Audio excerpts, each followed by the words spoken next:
Welcome you all to Ed Sarthi.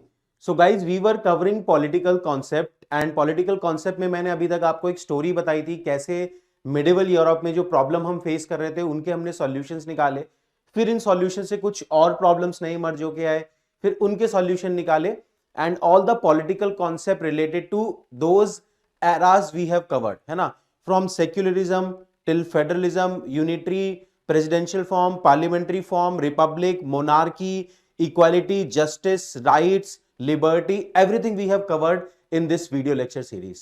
Now another area from where UPSC has started asking question in the prelims examination is scholars, है ना। आप पिछले 4-5 सालों का paper उठा के देखना, एक एक क्वेश्चन कहीं ना कहीं वो स्कॉलर से पूछ ले रहे हैं। प्रीलिम्स एग्जाम में मैं बात कर रहा हूं आपकी। अब देखो, स्कॉलर्स में ऐसा तो है नहीं कि हम सारे स्कॉलर्स पढ़ लें, है ना, ऐसा तो नहीं हो सकता प्रीलिम्स एग्जामिनेशन के लिए हम सभी स्कॉलर्स पढ़ जाएं। मेजरली अभी तक यूपीएससी 3 स्कॉलर्स पे लिमिट रहा है प्रीलिम्स में पूछने के लिए, है ना। एक तो गांधी जी, सेकंड इज अंबेडकर साहब and third is Karl Marx. तो आज के वीडियो लेक्चर सीरीज में I will be covering these 3 scholars, है ना, Gandhi ji, Ambedkar and Karl Marx. तो इन तीनों के क्या कोर आइडियाज थे, है ना, जहां से यूपीएससी प्रीलिम्स एग्जामिनेशन में क्वेश्चन बना सकता है, उन आइडियाज को मैं एक्सप्लेन करूंगा। And while explaining these ideas, remember this thing, इनको आप मेंस एग्जामिनेशन में भी यूज कर सकते हैं, स्पेशली एथिक्स में। Not only ethics, of course in GS paper 1, 2, 3 या फिर एसए में भी यूज कर सकते हैं। तो जितने भी कोर आइडियाज इन थिंकर्स के हैं, देखो डेप्थ में पढ़ने का कोई फायदा होता नहीं है क्योंकि वहां पे लिखने का कम स्कोप है। जितने भी कोर आइडियाज हैं उनका एसेंस आज के लेक्चर में मैं आपको इन तीनों स्कॉलर्स का बता दूंगा, ठीक है। तो समझ गए क्या करने वाले हम आज के लेक्चर में। लेट्स स्टार्ट विद गांधी जी। सबसे पहले गांधी जी के कोर आइडियाज देखते हैं। सबसे पहला आइडिया था उनका ट्रुथ, सच बोलो, सत्य, ठीक है। इसके साथ साथ ये भी बोलते थे गांधी जी, ऑल्सो स्पीक प्लेजेंट। ऐसे नहीं सच बोलने के चक्कर में किसी को गाली दे रहे हैं आप, है ना, कि हमें ऐसा लगता है कि यही सच है। तो you need to speak pleasant as well, है ना। And also Gandhi ji talked about this thing कि for the truth you need courage, है ना। Courage is important attribute of a satyagrahi, याद रखना ये, है ना। ऐसे कोर कोर आइडियाज मैं आपको समझाता जाऊंगा। अगला कोर आइडिया था नॉन वायलेंस, है ना। You can not resort to violence in any case as per Gandhi ji, means and ends are logically correlated. Gandhi ji ये बोलते थे, जो भी आप अचीव करना चाहते हैं उनके मीन्स का प्यूरिफिकेशन होना चाहिए, है ना। गलत मीन्स के थ्रू अचीव किया गया एंड भी लॉन्ग टर्म में सस्टेनेबल नहीं रहेगा, है ना। And one of the wrong means is violence. तो गांधी जी सपोर्टेड नॉन वायलेंस। इसमें यह बात याद रखना, he also supported non violence towards the environment. Environment के अगेंस्ट भी आपको वायलेंस नहीं करना है ना, आपको एनिमल राइट्स को प्रोटेक्टेड रखना है। एनवायरमेंटलिस्ट थे गांधी जी, है ना। तो you can talk about this in the again mains examination. फिर सत्याग्रह है। Satyagraha another core idea of Gandhi जी।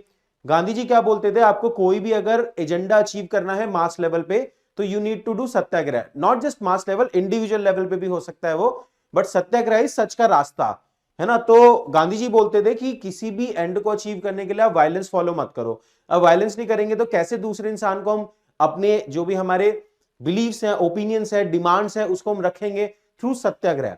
सत्याग्रह के थ्रू जो अपोनेंट्स है उसका हार्ट चेंज होगा and he and she will agree to whatever you are saying, अगर आप सच के रास्ते पे हो, ट्रुथ के रास्ते पे हो, तो दैट इज सत्याग्रह।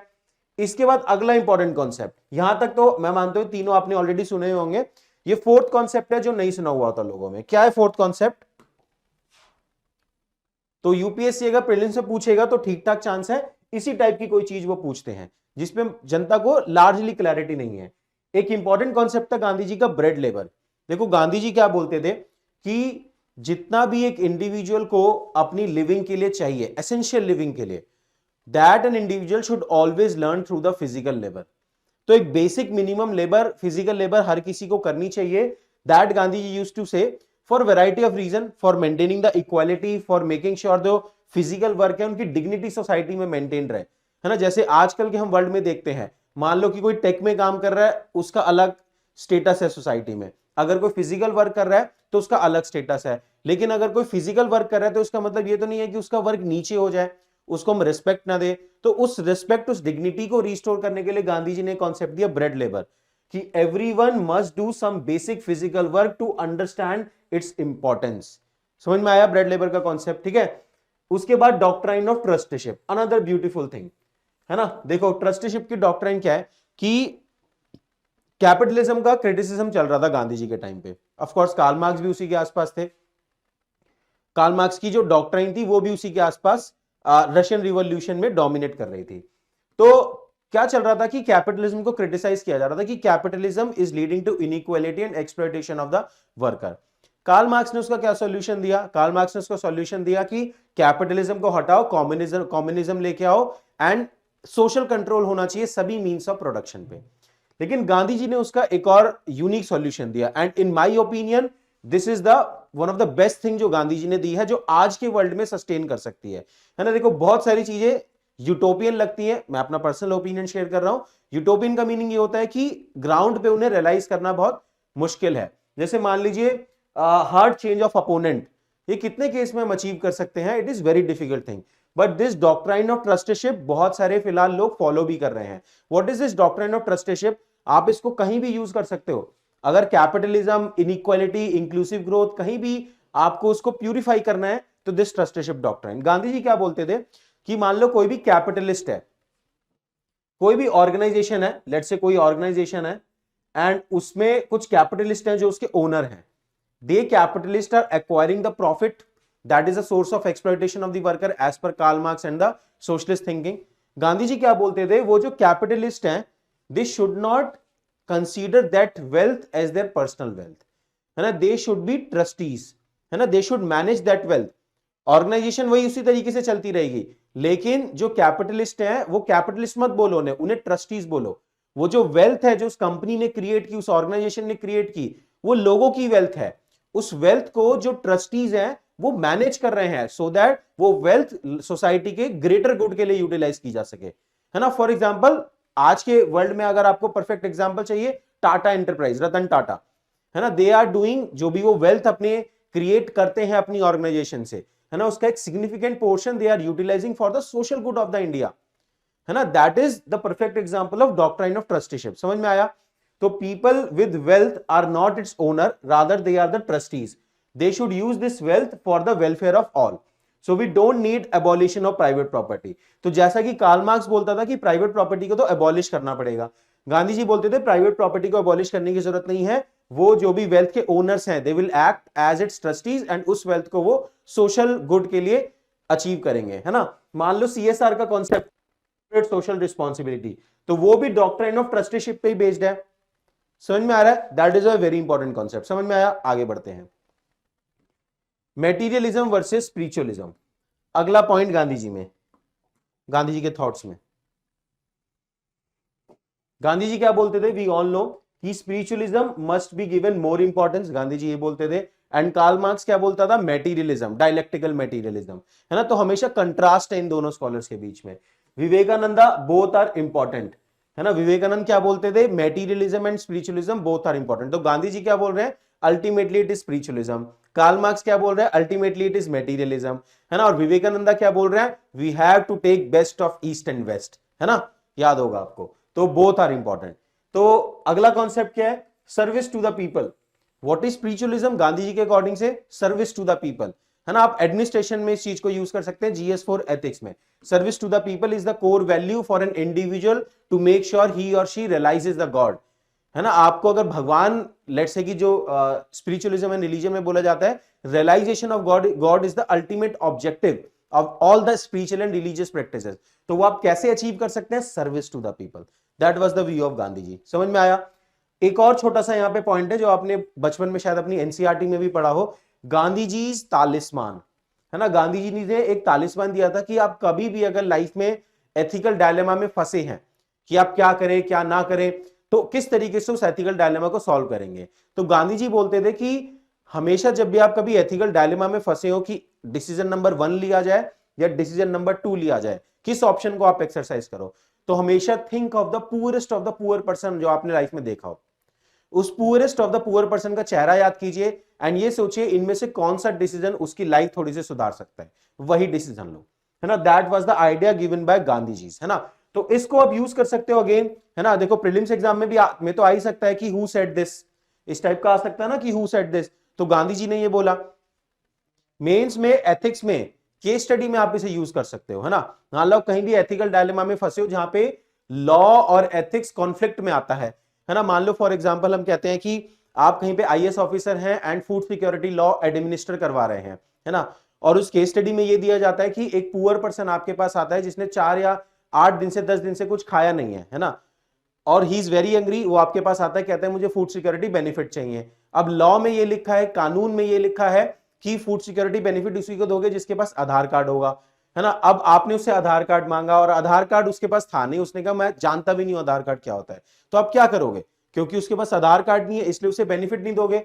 अगर आपने ऐसा नहीं किया तो फर्दर ही और शी माइट डाई, है ना। लेकिन जो ह्यूमैनिटी बोलती है वो क्या बोलती है, आधार कार्ड बाद में बनता रहेगा, पहले उसे फूड प्रोवाइड करो, है ना। तो बीइंग एन आईएएस ऑफिसर आप कैसे जस्टिफाई करोगे इस चीज को कि you are crossing the boundary of a law. बोलो गांधी जी की बात मान रहा हूं मैं, गांधी जी को कोट करो, वहां पे उन्होंने बोला था कि ये जो बेनिफिट, ये जो भी मैं डिसीजन ले रहा हूं ये इस पुअर पर्सन की लाइफ सुधारेगा इसलिए ले रहा हूं, ठीक है ना। लॉ का पर्पस क्या है, human objective, law are not the end in themself, ठीक है। तो इस टाइप के थॉट्स को आप एथिक्स में भी यूज कर सकते हैं। समझ में आया, आगे चलते हैं। एक और 7 सिन, ये भी आ सकता है प्रीलिम्स एग्जाम में। गांधी जी ने एक और इंपॉर्टेंट कॉन्सेप्ट दिया 7 सिन का। देयर आर 7 मेजर सिंस, है ना, पाप जिसे बोलते हैं हिंदी में। तो क्या 7 सिन है जो गांधी जी बोलते थे, रट सकते हो आप, समझ में आ जाएगा रीड करते ही। Wealth without work, if you are acquiring wealth without any work, है ना, तो that is a sin as per Gandhi ji. कोई काम करे बिना अगर वेल्थ एक्वायर हो रही है तो वो सिन है। देन प्लेजर विदाउट कॉन्साइंस, कि आप किसी चीज में प्लेजर ले रहे हैं बट कॉन्साइंस इन्वॉल्व नहीं है, है ना। माइट बी लेट्स से कि अगर कोई स्कूल में किसी को कोई बुली कर रहा है और उसमें आप प्लेजर ले रहे हैं but there is no conscience, तो that is a sin as per Gandhi ji, है ना। फिर knowledge without character, if you have acquired any knowledge but आपके पास कैरेक्टर नहीं है कि आप उस नॉलेज को किस तरीके से यूज करेंगे, then that can create a problem, है ना। मीनिंग क्या है, फॉर एग्जाम्पल मान लीजिए अलकायदा चीफ हो गए या सद्दाम हुसैन हो गए, जितने भी लेट्स से कि बहुत ही एक्सट्रीमिस्ट लोग रहे हैं, टेररिस्ट लोग रहे हैं, है ना, उनके पास नॉलेज तो थी यार, है ना। मान लो अबू बकर अल बगदादी था तो उसके पास नॉलेज तो थी बट क्या नहीं था, कैरेक्टर, दैट इज अ सिन। तो नॉलेज के साथ कैरेक्टर बहुत इंपॉर्टेंट है। उसके बाद कॉमर्स विदाउट मोरालिटी, है ना, इट मेक सेंस, कोई भी बिजनेस हो गया उसमें अगर मोरालिटी नहीं है तो that is a sin.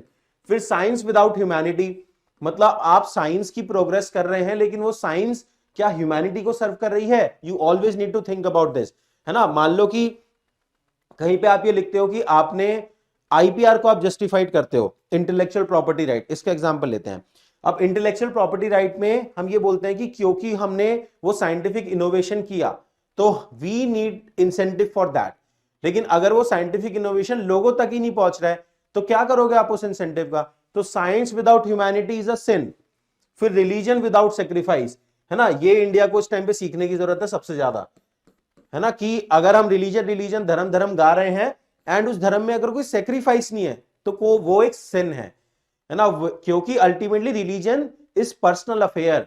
Religion का पर्पस क्या बोलते हैं Gandhi ji, internal transformation of individual, है ना। जैसे मान लीजिए इंडिया में आजकल देखते हैं कि हम धर्म की रक्षा कर रहे हैं, हम धर्म की रक्षा कर रहे हैं। अगर धर्म की रक्षा आप कर सकते होते तो धर्म का रोल क्या है, धर्म आपकी रक्षा के लिए है, आप धर्म की रक्षा के लिए नहीं है, ठीक है। चलो आगे बढ़ते हैं। तो religion without sacrifice is a sin as per Gandhi ji. Then politics without principle, है ना। पॉलिटिक्स विदाउट प्रिंसिपल की क्या मैटर है कि Gandhi ji always talked about कि जो पॉलिटिक्स है वो प्रिंसिपल्ड होनी चाहिए।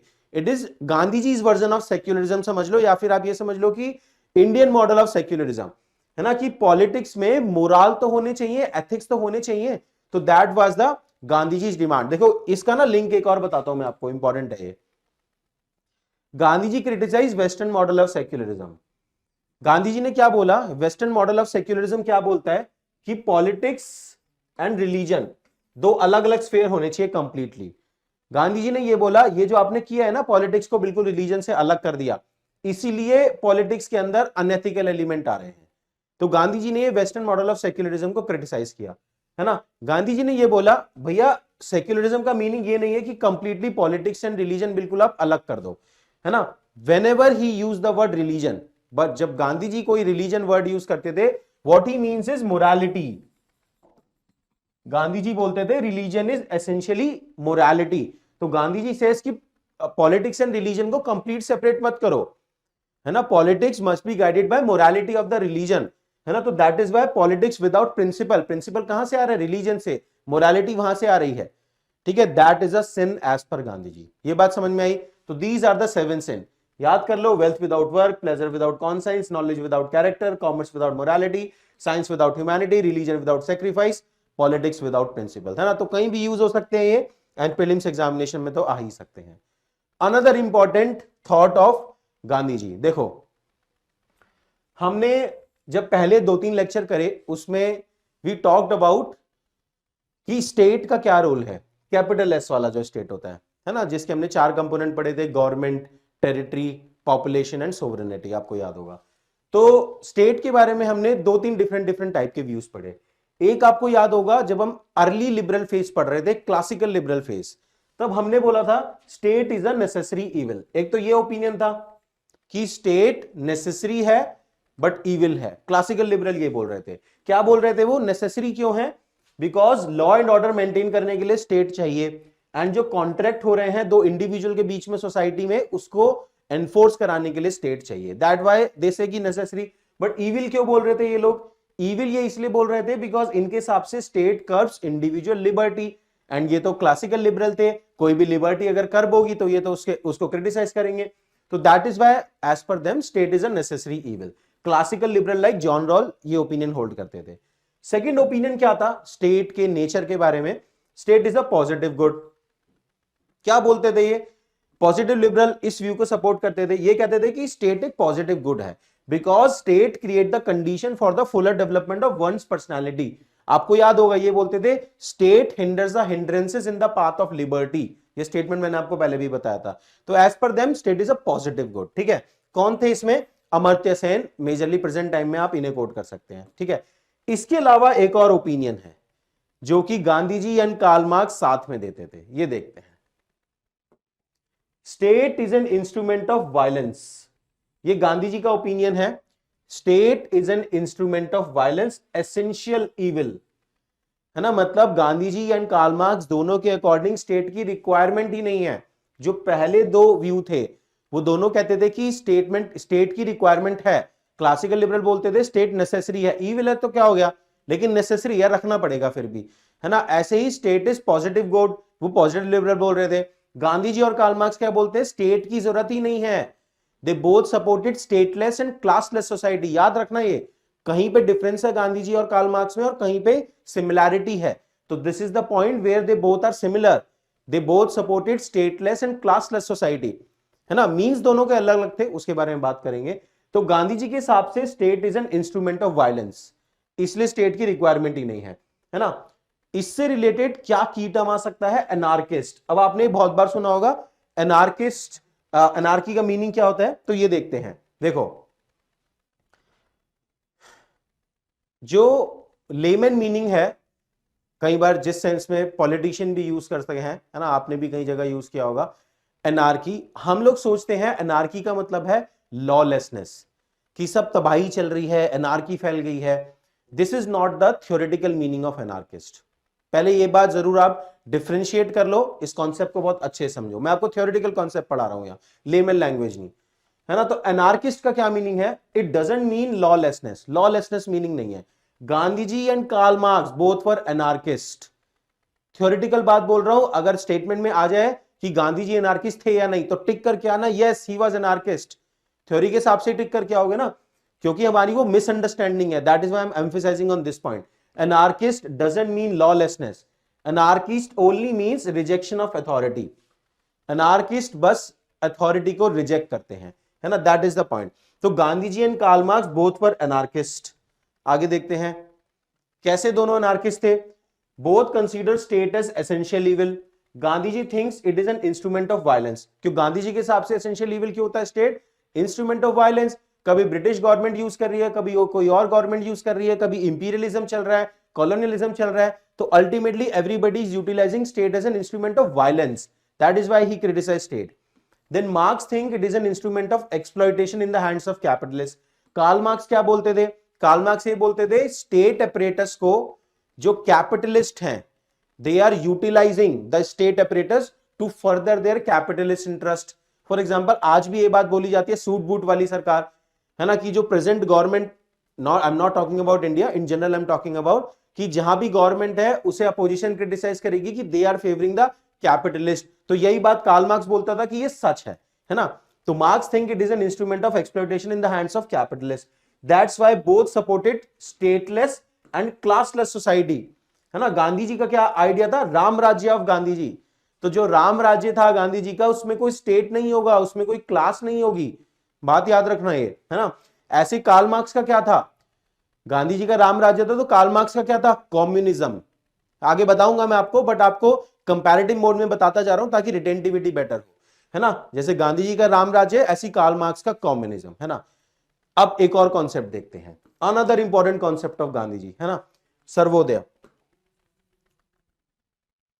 सर्वोदय का क्या मीनिंग है, देखो, सर्व मतलब ऑल, यहीं से समझ लो, सर्व मतलब ऑल, उदय, उदय मतलब डेवलपमेंट, सभी का development, development of all, this is the meaning of Sarvodaya.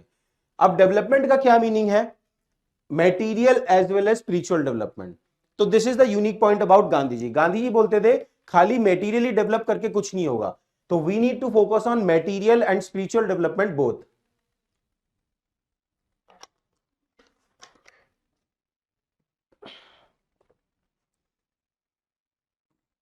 Second, all, development of all का क्या मीनिंग है, poor as well as rich.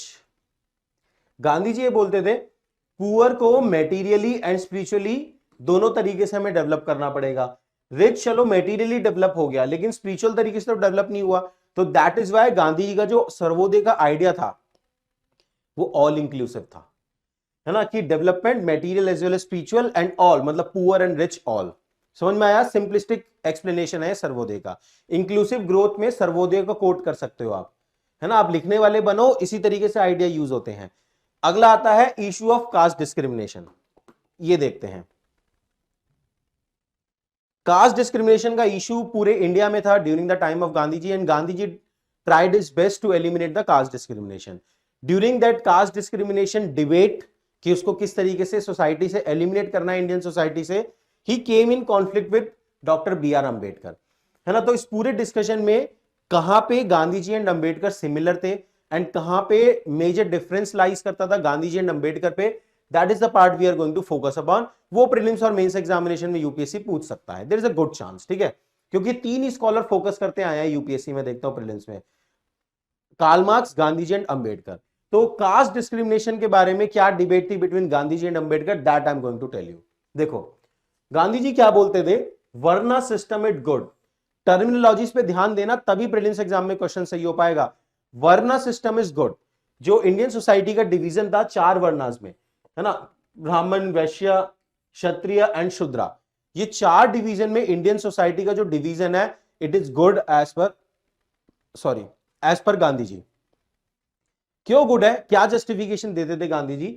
एक तो गांधी जी कहते थे यार it is the division of labour, आपने सोसाइटी में एक लेबर का डिवीजन कर दिया तो काम में एफिशिएंसी आएगी। Division of labour is a good scientific principle to achieve the economic efficiency, ये जस्टिफिकेशन है। फिर गांधी जी बोलते थे limiting unnecessary competition. Gandhi ji बोलते थे जब पहले से डिसाइड हो गया कि ये बंदा ये काम करेगा, ये काम करेगा, ये काम करेगा, तो सोसाइटी में अननेसेसरी कंपटीशन एंड कर दिया आपने, है ना। और ये अननेसेसरी कंपटीशन जब खत्म हो जाएगा तो individual will have more time for spiritualism. जब रैट रेस खत्म हो जाएगी, मान लो आईएएस एग्जाम की रैट रेस बंद हो जाए, तो हम थोड़ा ज्यादा समय देंगे ना रिलीजन, स्पिरिचुअल एस्पेक्ट को, लेट्स से कि नॉन टेंजिबल एस्पेक्ट को लाइफ के, है ना, चाहे आपकी फैमिली हो गई या फिर रिलीजन हो गया या इनर सेल्फ हो गया, तो उसको आप ज्यादा टाइम दोगे अगर रैट रेस खत्म हो जाए। तो that was the thing Gandhi ji was talking about, है ना। बात तो बढ़िया बोल रहे थे।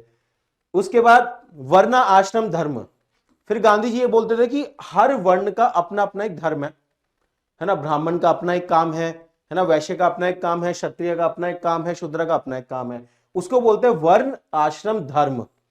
अब हर कोई अगर अपना वर्ण आश्रम धर्म को फॉलो करेगा, है ना, तो अपने आप वो अपनी ड्यूटी फुलफिल करेगा, एंड गीता के हिसाब से जो अपनी ड्यूटी फुलफिल कर रहा है वो बेस्ट लाइफ है। तो इसलिए गांधी जी बोलते थे दिस डिवीजन इज गुड, हर कोई अपना काम फॉलो करे, अपनी ड्यूटी फॉलो करे, स्पिरिचुअलिज्म अटेन होगा, अननेसेसरी कंपटीशन एलिमिनेट होगा। ये बात समझ में आई। अगला एक्सप्लेनेशन सेकंड, इसी से रिलेटेड है, ध्यान से सुनना। बट गांधी जी के according untouchability is not original. Varna system से ही वॉज सेटिस्फाइड। डिवीजन करो सोसाइटी का, कोई दिक्कत नहीं है ना। डिवीजन, डिस्क्रिमिनेशन नहीं, कीवर्ड पे ध्यान देना, मैं तभी बार बार बोल रहा हूं, यहां पे कंफ्यूजन नहीं होना चाहिए। सोसाइटी को में डिवीजन कर लिया, कोई प्रॉब्लम नहीं। Untouchability as per Gandhi ji it was not original, rather it is the corrupt form of varna system. अब वर्ना सिस्टम से अनटचेबिलिटी आई मार्केट में या सोसाइटी में आई, and it is the corruptable form, तो ओरिजिनल नहीं थी। अनटचेबिलिटी को गांधी जी सपोर्ट नहीं करते थे, है ना। It is the violation of human right as per him, this must be eliminated. तो अनटचेबिलिटी को हटाना पड़ेगा। तो Gandhi ji made many attempt to eliminate the untouchability. आपने हिस्ट्री में पढ़ा होगा, अनटचेबिलिटी को हटाने के लिए गांधी जी ने बहुत सारी कोशिश की, है ना। तो वो ओरिजिनल नहीं था, करप्टेबल फॉर्म है। क्या कर रहे थे लेकिन गांधी जी उसके लिए, अगेन सत्याग्रह टाइप की चीज, हार्ड चेंज, है ना, कि appeal to the conscience of the higher caste people या those who are practising untouchability, कि भैया मत कीजिए। दूसरा, Hindu who practice untouchability is not a real Hindu, ये गांधी जी ने बोला था। Hindu who practice untouchability is not a real Hindu, है ना, क्योंकि untouchability is not the part of Hinduism as per Gandhi ji. तो caste discrimination is also wrong, समझ रहे हो। वर्ना सिस्टम सही है, अनटचेबिलिटी गलत है, कास्ट डिस्क्रिमिनेशन भी गलत है। तो Gandhi ji was not in favour of caste discrimination, he criticise caste discrimination, है ना। अब कास्ट डिस्क्रिमिनेशन को किस तरीके से रिमूव कर सकते हैं, जो गांधी जी की अप्रोच थी और अंबेडकर की जो अप्रोच थी उसमें डिफरेंस था। कास्ट डिस्क्रिमिनेशन रिमूव करने के लिए Gandhi ji favoured gradual approach, धीरे धीरे सोसाइटी में रिफॉर्म करेंगे, है ना। And Ambedkar favoured revolutionary approach, कि सोसाइटी का फंडामेंटल स्ट्रक्चर हमें बदलना पड़ेगा if we want to eliminate the caste discrimination, है ना। तो हाउ रिमूव कास्ट डिस्क्रिमिनेशन, किस तरीके से रिमूव किया जा सकता है, क्या बोलते थे Gandhi ji, no need to abolish varna system. Varna system abolish करने की जरूरत नहीं है, वो सिस्टम सही है, उसका जस्टिफिकेशन गांधी जी दे चुके हैं, है ना। हमें ब्रेड लेबर के कॉन्सेप्ट को प्रमोट करने की जरूरत है। ब्रेड लेबर के कॉन्सेप्ट प्रमोट होगा तो क्या होगा, जो शुद्रा मान लो कोई फिजिकल वर्क कर रहा है तो उसकी डिग्निटी बढ़ेगी सोसाइटी में, हमें समझ में आएगा कि कितना इंपॉर्टेंट काम वो कर रहा है। हार्ड चेंज, है ना, सत्याग्रह करना पड़ेगा। क्लीनलीनेस बाय लोअर कास्ट, तो गांधी जी ने यह भी बोला जो लोअर कास्ट पीपल है they need to practice cleanliness. Evolutionary approach, gradual approach, Gandhi ji का ये अप्रोच था, है ना। ये समझ में आया कैसे कास्ट डिस्क्रिमिनेशन वो अवॉइड करना चाह रहे थे, है ना, कास्ट डिस्क्रिमिनेशन वो रिमूव करना चाह रहे थे रादर, है ना। अब here comes main point of conflict between Gandhi ji and Ambedkar. यहीं पे गांधी जी और अंबेडकर अलग हो जाते हैं कि कैसे कास्ट डिस्क्रिमिनेशन एलिमिनेट किया जाए। अंबेडकर का जो अप्रोच था एलिमिनेशन का, वो था revolutionary. He wanted fundamental change in the structure of Indian society. Fundamental change का क्या मीनिंग है, वर्ना सिस्टम को खत्म करो। तो Gandhi ji favour varna system, Ambedkar was against varna system. क्यों, गांधी जी बोलते थे जब तक वर्ना सिस्टम रहेगा तब तक कास्ट डिस्क्रिमिनेशन रहेगा, और गांधी जी ये बोलते थे, अंबेडकर जी, और गांधी जी क्या बोलते थे कि वर्ना सिस्टम के रहते रहते ही हम कास्ट डिस्क्रिमिनेशन को एलिमिनेट कर सकते हैं। दैट वाज द डिफरेंस, है ना। तो दोनों का गोल एक ही था, लेकिन दोनों की बस अप्रोच में डिफरेंस था, है ना। तो अंबेडकर क्या बोलते थे, एक तो ओपन कॉम्पिटिटिव एग्जाम होना चाहिए for the post of priest. मंदिर के जो पंडित हैं उनका भी एक आईएएस की तरीके का एग्जाम होना चाहिए, है ना, जिसमें कि हर कोई पार्टिसिपेट कर सके। तो open competitive exam, that was the approach of Ambedkar. He wanted to abolish varna system and rejecting the text which justified. तो ही वाज लाइक कि वर्ना सिस्टम को हटाइए, और कोई भी टेक्स्ट अगर वर्ना सिस्टम को जस्टिफाई करता है उसकी वैलिडिटी को खत्म कीजिए, है ना।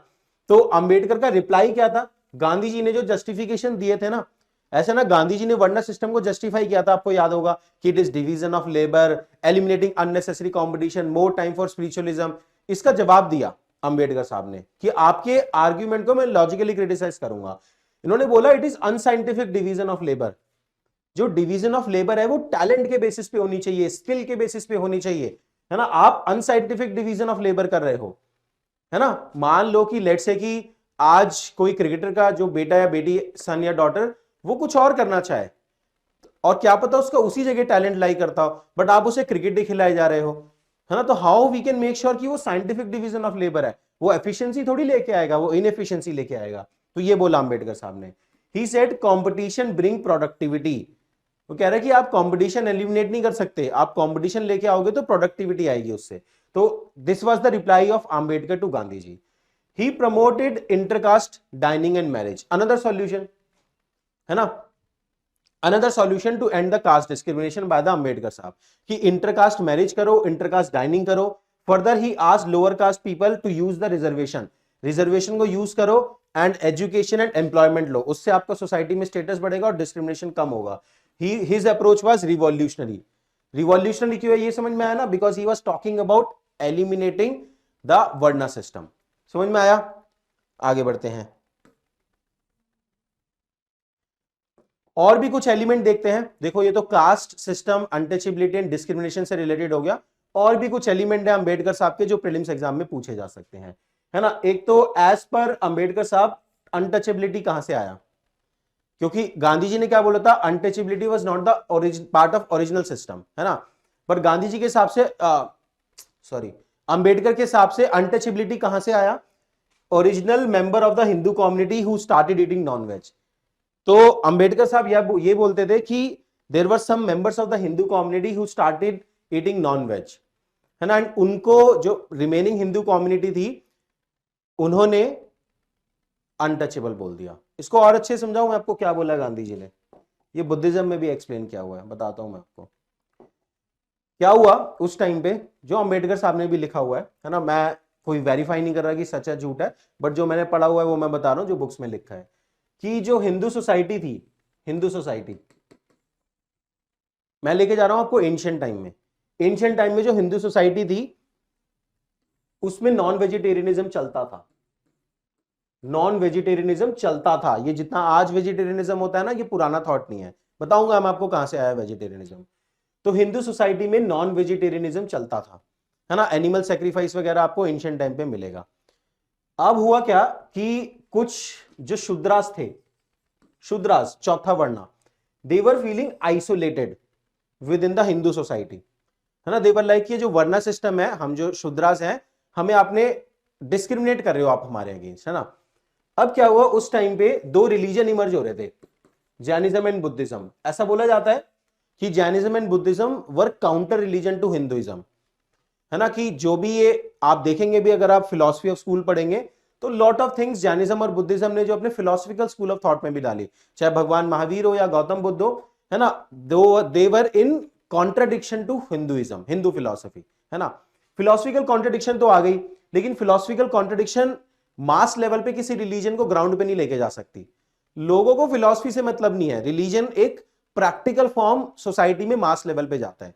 तो जो जैनिज्म एंड हिंदुइज्म था उसमें ये बोला गया, जब वो ऑर्गेनाइज रिलीजन बनने लग गया, एक तो होता है कि जैनिज्म बुद्धिज्म जब कुछ ही लोगों में था, जब गौतम बुद्धा ने कुछ थॉट्स रियलाइज किए थे या भगवान महावीर ने कुछ थॉट्स रियलाइज किए थे, तब एक अलग रिलीजन था, है ना। लेकिन जब उसे मास लेवल ग्राउंड पे लेके गए तो उस रिलीजन में कुछ चेंज आए। ये बोला गया, है ना, बुक्स में लिखा है, मैं वो बता रहा हूं आपको। ये बोला गया कि जैनिज्म बुद्धिज्म को अगर मार्केट में फैलाना है तो वी नीड सम यूएसपी, कुछ तो चाहिए यूनिक पॉइंट। लोग हिंदुइज्म छोड़ के क्यों आएंगे आपके पास? तो ये बोला गया जैनिज्म बुद्धिज्म को कि आप वेजिटेरियनिज्म फॉलो करेंगे, आप वेजिटेरियनिज्म फॉलो करेंगे, है ना। अब जब चैलेंज आ गया कि आप वेजिटेरियनिज्म फॉलो करेंगे, आप देखेंगे जैनिज्म बुद्धिज्म दोनों में ये चीज बहुत ज्यादा फोकस की जाती है, वेजिटेरियनिज्म। तो जो हिंदू सोसाइटी थी वो आ गए कॉन्फ्लिक्ट में, वो कहते हैं यार हम तो नॉनवेज प्रमोट करते हैं, प्रमोट से मतलब खाया जाता है, एंशिएंट टाइम में ऐसा लिखा है ना। आई होप ये वीडियो कहीं और वायरल ना हो, ठीक है। तो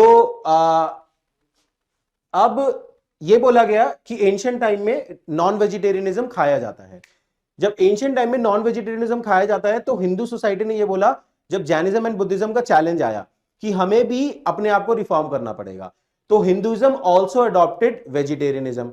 जब हिंदुइज्म में वेजिटेरियनिज्म अडॉप्ट हुआ तो कुछ जो शूद्रास थे जो कि उस टाइम पे भी नॉनवेज खा रहे थे, है ना, उन्हें निकाल के अनटचेबल बोल दिया गया। समझ में आया कि जब इंटरनल चैलेंज आया, इन्होंने बोला हम भी वेजिटेरियन बनेंगे, स्टिल कुछ शूद्रास जो थे जो स्टिल नॉनवेज खा रहे थे उन्हें निकाल के अनटचेबल बोल दिया गया, है ना। और इन्हीं सबको फिर बुद्धिज्म ने अपनी तरफ अट्रैक्ट किया। That is the theory, that is what happened actually in multiple books written, ठीक है ना। तो आगे बढ़ते हैं। आई होप ये अंडरस्टैंडिंग आपको आई हो, इधर उधर यूट्यूब पे रिलीज मत करना बस इसको। चलो, टाइम आजकल सेंसिटिव है, जानकारी होनी चाहिए बट जरूरी नहीं है कि उस पर पॉलिटिक्स खेली जाए। आगे चलते हैं। Without socio economic democracy political democracy is meaningless. This is another thought of Ambedkar sahab ये बोलते थे कि जो पॉलिटिकल डेमोक्रेसी अगर आपने स्टैब्लिश कर दी, मान लो आपने इंडियन कॉन्स्टिट्यूशन में हर किसी को वोटिंग राइट दे दिया, तो आपने पॉलिटिकल डेमोक्रेसी स्टैब्लिश कर दी, लेकिन समाज में जस्टिस के लिए इट इज इंपॉर्टेंट कि सोशियो इकोनॉमिक डेमोक्रेसी भी हो। एंड सोशियो इकोनॉमिक डेमोक्रेसी जब तक नहीं होगी, मतलब सोशल एंड इकोनॉमिक एस्पेक्ट में लोगों को इक्वल अपॉर्चुनिटी है, जब तक ऐसा नहीं होगा तब तक पॉलिटिकल डेमोक्रेसी भी मीनिंगलेस है। ये बोला अंबेडकर साहब ने। एक दो एग्जांपल बता देता हूं। मान लो कि हमने ये बोल दिया कि इलेक्शन कोई भी लड़ सकता है ना, पॉलिटिकल डेमोक्रेसी है, anybody can fight the election. But आप सोसाइटी में फिलहाल सिनेरियो देखो, अगर हम रिजर्वेशन हटा दें एमसीडी लेवल पे, है ना, लेट्स से कि कोई भी लोअर कास्ट इंडिविजुअल है ना, जो कि सोशली डिस्क्रिमिनेटेड है या फिर इकोनॉमिकली एम्पावर्ड नहीं है, क्या उसके पास एक्चुअली इक्वल अपॉर्चुनिटी है इलेक्शन जीतने का? नहीं है ना, that we already know. Election में मनी लगता है, इलेक्शन में लेट्स से कि मसल पावर लगता है, which do not exist in the hands of lower hierarchy people in terms of socio economic aspect, है ना। दैट इज व्हाई अंबेडकर साहब बोलते थे without socio economic democracy political democracy is meaningless. ठीक है। देन क्या एक और व्यू था अंबेडकर साहब का, he gave the idea of state socialism, another की आइडिया स्टेट सोशलिज्म, है ना। आपको याद होगा हमने सोशलिज्म की स्टोरी में पढ़ा था कि through the state we are achieving the goals of socialism, है ना। तो state as an instrument which helps in achieving the goal of socialism. तो here again point of difference with Gandhi ji and Marx, Ambedkar believed in state but Gandhi ji and Marx were anarchist. याद रखना है चीजें, ठीक है। फिर India at the time of independence is not a nation rather nation in making, ये और अंबेडकर साहब का आइडिया था। तो at the time of independence Ambedkar ने बोला था still we are not united, we are not a nation. हमने कॉन्स्टिट्यूशन बना दिया, हम एक स्टेट बनने जा रहे हैं, बट हम अभी नेशन इन मेकिंग है। ये जो फीलिंग ऑफ वीनेस है, नेशन याद रखना इमोशनल एस्पेक्ट है, सब्जेक्टिव वीनेस, उस पर हमें अभी काम करना होगा, ये अंबेडकर साहब ने बोला था। अनदर पॉइंट जो बोला वो था लोकल सेल्फ गवर्नमेंट के बारे में। He criticise panchayati raj system. उन्होंने बोला कि theoretically panchayati raj system is good, local self government system is good, but it becomes, जब हम उसे इंप्लीमेंट करते हैं तो it becomes another instrument of caste exploitation as casteism is more deep in rural area. बोलते हैं कि कास्टिज्म जो है, कास्ट डिस्क्रिमिनेशन है, वो रूरल एरिया में ज्यादा है। अगर आप रूरल एरिया में भी एक लोकल सेल्फ गवर्नमेंट का स्ट्रक्चर बना देंगे तो उस स्ट्रक्चर को भी upper caste individual lower caste people को एक्सप्लॉइट करने के लिए यूज करेंगे। That was the opinion of Ambedkar साहब। तभी अंबेडकर साहब ये बोलते थे कि सोशियो इकोनॉमिक डेमोक्रेसी के बिना पॉलिटिकल डेमोक्रेसी मीनिंगलेस है। अगर आप लोकल सेल्फ गवर्नमेंट लेके आ रहे हो तो आप पॉलिटिकल डेमोक्रेसी प्रमोट कर रहे हो, बट क्योंकि सोशियो इकोनॉमिक डेमोक्रेसी नहीं एग्जिस्ट करती रूरल एरिया में बिकॉज ऑफ मोर कास्टिज्म, है ना, दैट इज वाई वो इतनी फ्रूटफुल नहीं होगी एज पर अंबेडकर साहब, है ना। Last point, rural areas are the dens of ignorance, है ना। ये कीवर्ड आप यूज कर सकते हो, कोड की तरह यूज कर सकते हो। Rural areas are the dens of ignorance, बहुत ज्यादा इग्नोरेंस है रूरल एरिया में, सेल्फ एक्सप्लेनेटरी है। ठीक है, समझ में आया। इसके बाहर नहीं आने वाला अगर कुछ गांधी जी और अंबेडकर से वो पूछते हैं, है ना। नेक्स्ट कार्ल मार्क्स, लास्ट है ये। अब एक बार कार्ल मार्क्स को देख लेते हैं कि कार्ल मार्क्स के क्या क्या ओपिनियन थे, क्या क्या मेजर थॉट है जो प्रीलिम्स एग्जाम में आ सकते हैं। अभी 2 साल पहले भी कार्ल मार्क्स से प्रीलिम्स एग्जाम में क्वेश्चन आया है ना। देखते हैं कार्ल मार्क्स, डायलेक्टिकल मटेरियलिज्म सबसे पहला थॉट है। डायलेक्टिकल मटेरियलिज्म प्रीलिम्स एग्जाम में आ चुका है। व्हाट इज डायलेक्टिकल मटेरियलिज्म, पहले आराम से समझाता हूं मैं। कार्ल मार्क्स से पहले एक स्कॉलर थे हीगल, हीगल से इंस्पायर्ड थे कार्ल मार्क्स बहुत ज्यादा। हीगल ने एक आइडिया दिया कि जो ह्यूमन सोसाइटी है या ह्यूमन इवोल्यूशन है वो डायलेक्टिकल मेथड में आगे बढ़ता है। डायलेक्टिकल का क्या मीनिंग है, डायलेक्टिकल का मीनिंग समझिए कि सबसे पहले एक थीसिस आएगा, थीसिस, फिर थीसिस का एक काउंटर एंटीथीसिस आएगा, एंटीथीसिस, और फिर वो एक सिंथेसिस बन जाएगा। फिर इन दोनों का कुछ बीच का रास्ता मिलके एक सिंथेसिस बनेगा, है ना। इसको नीचे बना देते हैं, देखो क्या बोल रहे हैं हीगल, हीगल का डायलेक्टिकल ऐसे बोलते हैं, देखो थीसिस आएगा, इसका एक एंटीथीसिस आएगा एंड इससे एक सिंथेसिस निकलेगा, ये बोलता है हीगल। और फिर ये जो सिंथेसिस है ये एक नया थीसिस बन जाएगा, ये सिंथेसिस एक नया थीसिस बन जाएगा, फिर एक नया एंटीथीसिस आएगा, ठीक है, एंड फिर एक नया सिंथेसिस बन जाएगा। और एक नया सिंथेसिस एक नया थीसिस बन जाएगा, फिर उसका एंटीथीसिस आएगा। तो इस तरीके से डायलेक्टिकल तरीके से ह्यूमन इवोल्यूशन होता रहेगा। ये हीगल ने थॉट दिया था, है ना। और ये जो थीसिस है, एंटीथीसिस है, ये हीगल बोलता था ये है आइडियाज। आइडियाज का थीसिस एंटीथीसिस है ना। फॉर एग्जांपल कोई भी हीगल बोलेगा कि मैटेरियलिज्म आएगा, उसका एंटीथीसिस आएगा स्पिरिचुअलिज्म थॉट में, और फिर वो फर्दर इवॉल्व होगा कहीं पे बैलेंस में, है ना। तो ये हीगल ने आइडिया दिया कि history is the evolution of dialectical through the ideas. ये समझ में आया। अब इस हीगल के थॉट से कार्ल मार्क्स इंस्पायर हुए। उन्होंने बोला भाई तेरी बात डायलेक्टिकल वाली बात तो सही है, ये थीसिस एंटीथीसिस और सिंथेसिस वाली बात मुझे समझ में आती है, लेकिन ये जो थीसिस एंटीथीसिस और सिंथेसिस चल रहा है ये आइडियाज के बीच में नहीं है, ये मैटर के बीच में है। क्योंकि याद कीजिए कार्ल मार्क्स वाज मटेरियलिस्ट, है ना। तो इसने बोला कि ये आइडियाज के बीच में नहीं है, ये मटेरियलिज्म के बीच में है, मैटर के बीच में है। That is why Karl Marx के स्कूल ऑफ थॉट को बोलते हैं डायलेक्टिकल मटेरियलिज्म। डायलेक्टिक समझ में आया, thesis antithesis, but it is not of idea but of material forces. समझ में आई डायलेक्टिकल मटेरियलिज्म। इतना बहुत है, आपको ऑप्शनल के लिए नहीं पढ़ा रहा मैं यहाँ पे, जीएस के लिए जितना जरूरी है उतना बता रहा हूं। फिर ये जो डायलेक्टिकल मटेरियलिज्म है ये तो एक थ्योरी हो गई। इस थ्योरी को जब हम हिस्ट्री पे अप्लाई करेंगे कि किस तरीके से इवोल्यूशन हुआ है, समझ में आया ना। ये थ्योरी हुई कि किस तरीके से चीजें इवॉल्व हुई हैं, बट जब इस थ्योरीज को हम हिस्ट्री पे अप्लाई करेंगे उसको बोलेंगे हिस्टोरिकल मटेरियलिज्म, है ना। Application of the concept in history. तो उसको भी डेप्थ में करने की जरूरत नहीं है, बस की टर्म याद रखो, है ना। जैसे प्रेजेंटली कैपिटलिस्ट और सोशलिस्ट में डिबेट था during the time of Karl Marx, वहां से एक नया सिस्टम इमर्ज होगा जिसे कि कार्ल मार्क्स बोल रहे थे कम्युनिज्म, है ना। और कम्युनिज्म पे जाके ये डायलेक्टिक खत्म हो जाएगा। This is the highest stage of evolution as per Karl Marx. देख रहे हो कि कार्ल मार्क्स ने बोला कि कम्युनिज्म जब पहुंच जाएगा तो डायलेक्टिक वहां पे खत्म हो जाएगा, क्योंकि वो मोस्ट प्योरेस्ट फॉर्म है, उसके बाद कोई कॉन्ट्रडिक्शन नहीं बचेगी, ठीक है।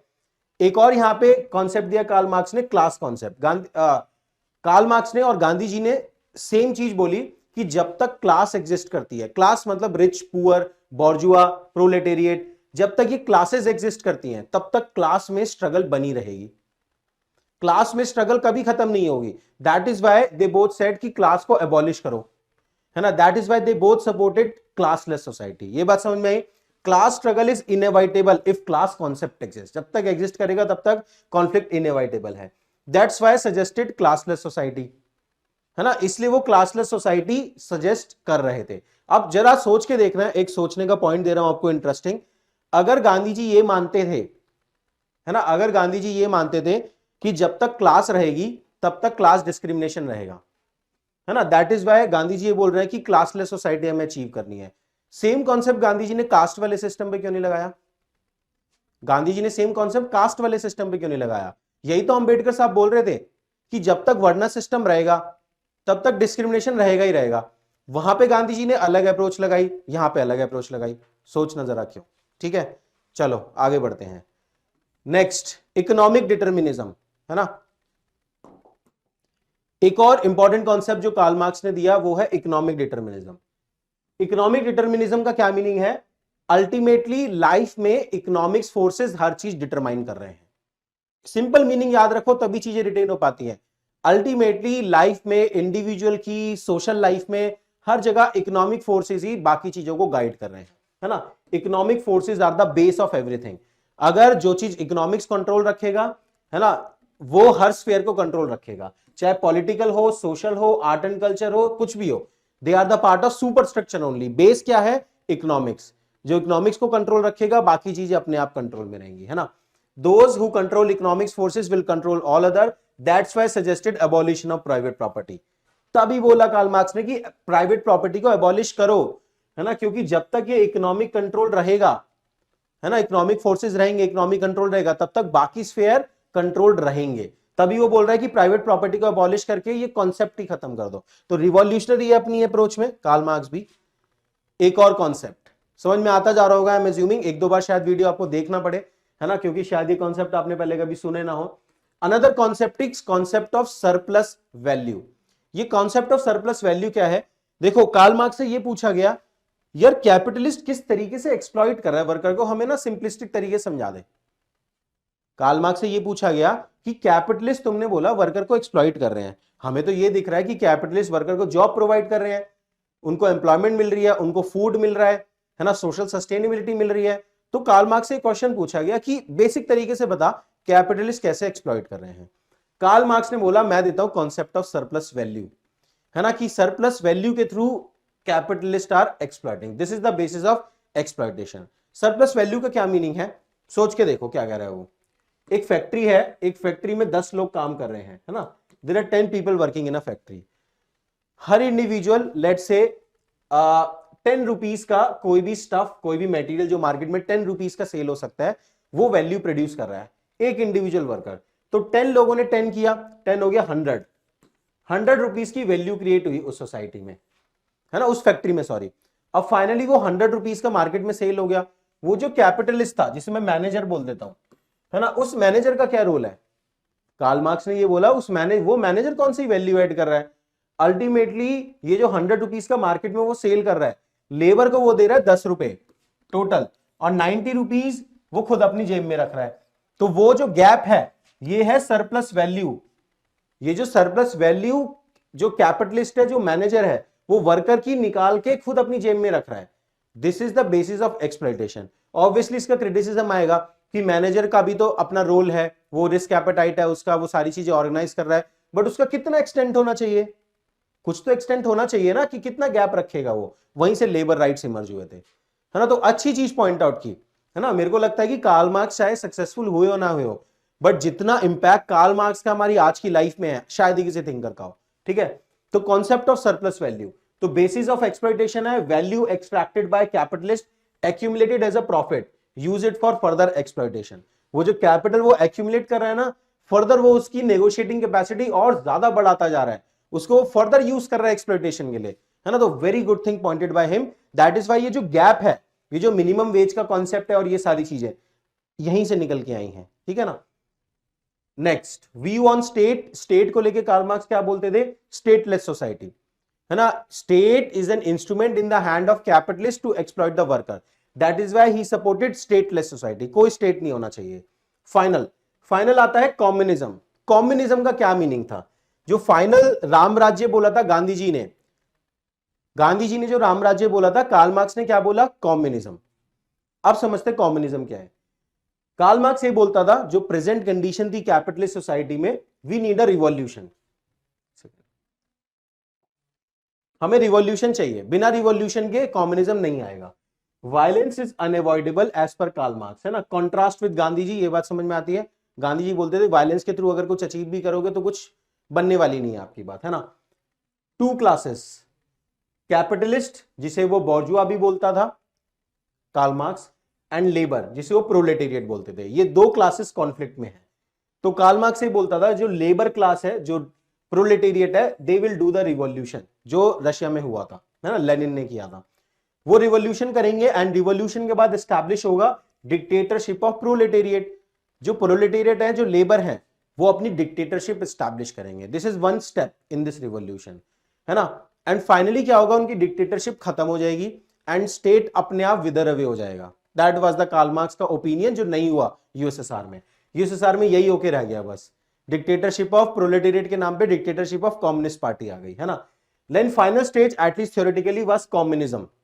कार्ल मार्क्स के हिसाब से इस रिवॉल्यूशन की फाइनल स्टेज होगी कम्युनिज्म, जहां पे कोई क्लासलेस सोसाइटी नहीं होगी, कोई क्लास नहीं होगी। क्लासलेस सोसाइटी होगी, कोई क्लास नहीं होगी। स्टेटलेस सोसाइटी होगी, स्टेट का कोई रोल नहीं होगा, कोई प्राइवेट प्रॉपर्टी नहीं होगी। तो ये कम्युनिज्म के एलिमेंट है, classless, stateless, no private property. Principle क्या फॉलो होगा डिस्ट्रीब्यूशन में? From each according to his capacity, हर किसी से अपनी कैपेसिटी के अकॉर्डिंग लिया जाएगा, to each according to his needs, उसकी नीड्स के अकॉर्डिंग उसे डिलीवर किया जाएगा, है ना। ये हम पहले भी डिस्कस कर चुके हैं।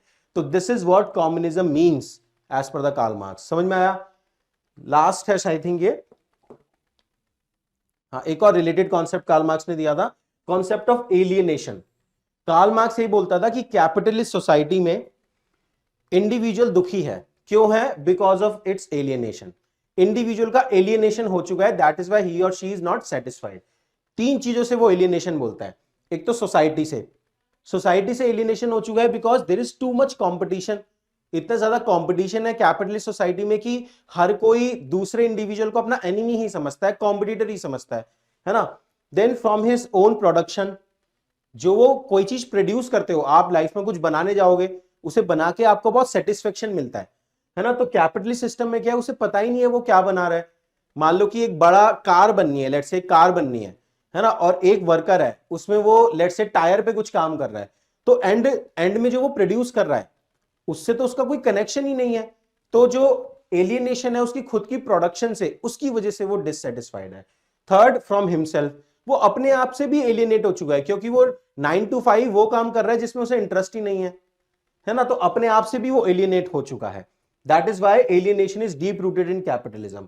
और कम्युनिज्म में एलियनेशन भी नहीं होगा। तो यूटोपियन सोसाइटी क्रिएट करके दे दी कार्ल मार्क्स ने कि कम्युनिज्म में ट्रू फ्रीडम होगी, कोई एलियनेशन नहीं होगा, जिसका जो मन कर रहा है वो कर रहा है। फिर सोचो क्या होगा सोसाइटी में, ठीक है। तो that is there in the communism, there is no alienation, only true freedom, ठीक है। All right, we are done. So now we have completed all these political concept, है ना। आई थिंक 4 वीडियो बनाए हैं मैंने। Everything I have taught you, एक दो बार video को सुनिए, इन डॉक के थ्रू आप कोई रिवीजन कर सकते हैं। तो I hope all of you like this lecture. 3-4 question कम से कम आपको एग्जामिनेशन में मिलेंगे, है ना। आई थिंक 2 साल पहले जब मैंने पहली बार ये पढ़ाए थे तो there were 8 to 9 question from these lecture. Still I am saying to keep things moderate, कि 3-4 क्वेश्चन तो कम से कम आप यहां से सॉल्व कर पाएंगे प्रीलिम्स एग्जामिनेशन में, ठीक है। I hope you like this lecture. Thank you very much, see you next time guys.